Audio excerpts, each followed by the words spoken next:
Martin Lappin here with Alternative Heating Solutions. We got the 3-month review here of the G7000. I installed this Thanksgiving Day, had it up and running by 3, then we left to go to Friendsgiving. Been real happy with it. Right now it's out, because I got the waste oil boiler running in the shop. Later on, if I use it some more, I'll just throw a few pieces of paper on top and it'll restart. Nothing but coals and charred wood left in it. One thing I would suggest, you can see the fire was kind of towards the left side last time, but save your smallest, driest stuff for the end of the season when you're ready to shut down, and burn that. Then you'll have nothing but coals. It'll dry them panels right out. They'll pop out easier.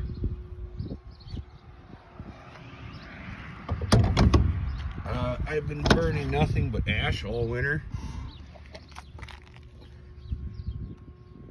And for some reason, something about burning ash trees, and the ashes get crusty like that for some reason. So I've been pulling the plug every time I clean it, making sure it's not building up in there, which just put a welding glove on, comes right out. You don't even need the tool. And I just clean it every Sunday, period, whether it needs it or not. I've had a few calls, and I actually did a service call on one. They're convinced something was wrong with the stove. The only thing really wrong with it is they weren't cleaning it. If it's mostly full of ash, it can't breathe. If it can't breathe, it's not going to run well. Full disclosure, I did have the turbulator stick once. I adjusted the programming, raised the top damper setting up so it opened more, and raised the minimum up so it didn't close as far. And within a day they're clear, and it hasn't done it since. I think what happened is if you got enough firewood, you know you end up with a lot of stuff like that in your pile. Well, I bring the straight truck in, dump it, and just keep shoving it up in the big pile with the skid steer.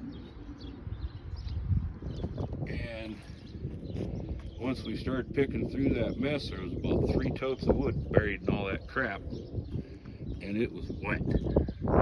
Hadn't dried out whatsoever. Well, I think I got hold of one of them totes and ran it through, and being as wet as it was is what stuck the turbulators. Other than that, everything's been working just fine. I've not had to touch one of these dampers yet. When I'm done, I may take that top one, clean it a little, and put some ATF on it. The bottom one I would suggest leaving dry, as that's actually just dust or fly ash. If you put any kind of oil on it, it's going to stick and make mud out of it. So I would personally leave the bottom dampers dry, guys.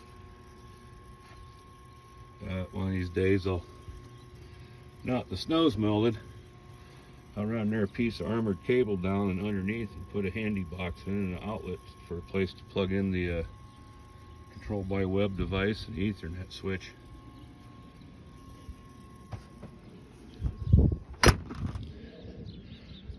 Other than that, been real happy with it. I can definitely tell the new design uses less than the G200 was. I've been running the older G series since 2015, and these are a little more efficient. I think mainly it's that O2 sensor being able to adjust the oxygen ratio properly all the time. Just been Martin Lappin with Alternative Heating Solutions. If you find our videos the least bit helpful, please subscribe to our channel. And as always, if women don't find you handsome, at least they can find you handy.